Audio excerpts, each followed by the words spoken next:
John Spell is a native Charlestonian, and he began playing the steel guitar in 1941.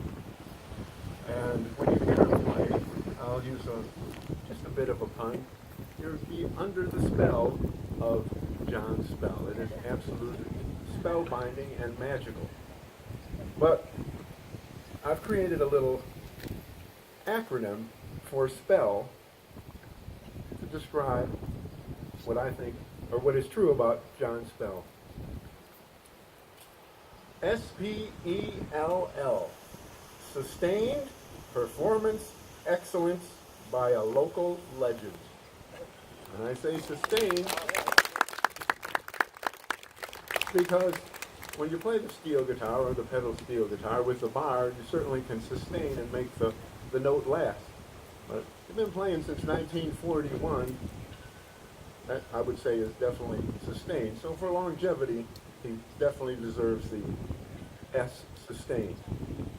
Performance, he's been out playing, first beginning at square dances, at military hospitals, then on the radio, the earliest radio stations here in Charleston, on top of the Francis Marion and all over town.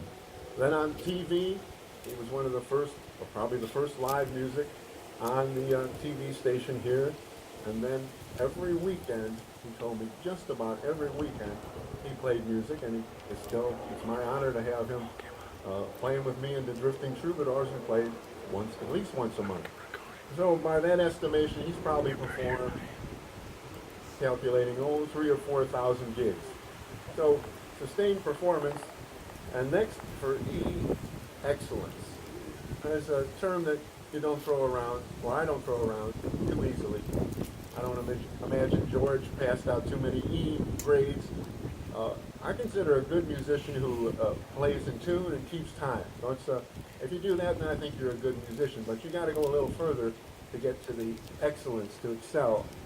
And by anybody's estimation, Johnny Spell indeed does excel at his instrument. And then local sometimes has a negative connotation. You'll say, well, we're going to have hot dogs, balloon for the kids, and local musicians. Like musicians from somewhere else might be better musicians, but everybody's a local musician from somewhere. Michael Jackson if he went home to play in Gary, Indiana, he'd be a local musician.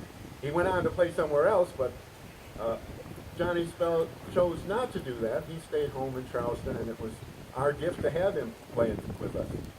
And then what makes him a legend is all the stories and all the anecdotes that people tell about him.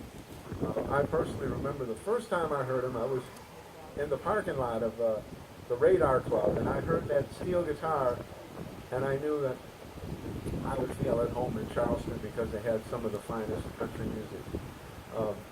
Just one last thing about, it's not nice to compare one musician to another because it's always a matter of taste, but in playing country music over the years, I've had the pleasure and privilege of playing with some of the finest steel guitarists. I played with Little Roy Wiggins, who was Eddie Arnold's steel guitarist. I played with Don Helms, who was Hank Williams' steel guitarist. I played with Peyton Roberts, who's Hank Snow's.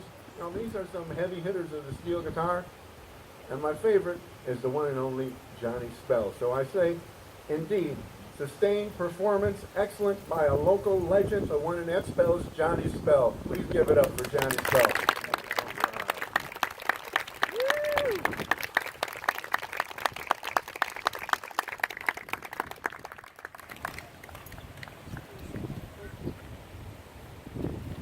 Very, very lovely plaque. I've been in Johnny's music room, and I'm sure this will find a fine place on the wall. Give it up one more time, Johnny Spell.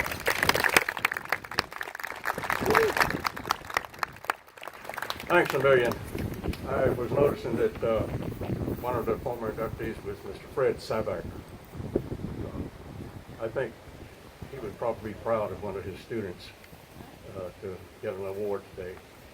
Also, I have to mention a buddy and friend that I knew years ago, and He hit it big, went to Nashville, come back, did some teaching on. Mr. Marvin Lanier, I'm so proud to see you again, buddy. Thank you again, everybody that's involved in this. I really appreciate it so much. Thank you.